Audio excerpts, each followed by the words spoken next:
जमीनी आफतों में से ये एक उस्ताद, ये जो उस्ताद होते हैं बड़े उस्ताद होते हैं, ये जो उस्ताद होते हैं बड़े उस्ताद होते हैं, बड़े जौहरी बड़े हसमुख तबियत सब नजर आए, बड़े जौहरी बड़े हसमुख तबियत सब नजर आए, मगर पेपर के दिन सारे इल्म से जल्लाद नजर आए।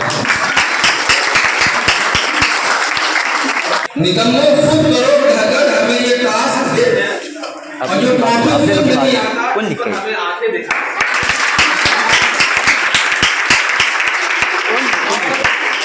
बिना कुछ भी पढ़े मजमून सारा भाग लेते हैं, बिना कुछ भी पढ़े मजमून सारा भाग लेते हैं, ये पेपर चेक नहीं करते आंसर नाप।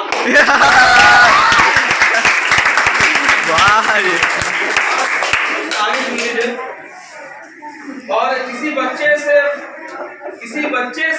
को हंसी आती नहीं जिन पर, किसी बच्चे से बच्चे को हंसी आती नहीं जिन पर, सुनाए एक सदी पहले पुरानी जो किया।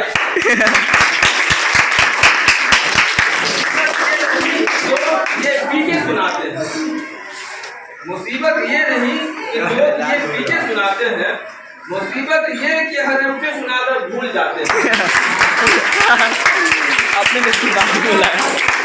रोजाना काम सुनकर जो ये बर्बाद होते हैं, रोजाना काम सुनकर जो बर्बाद होते हैं, ये जो उस्ताद होते हैं बड़े उस्ताद होते हैं।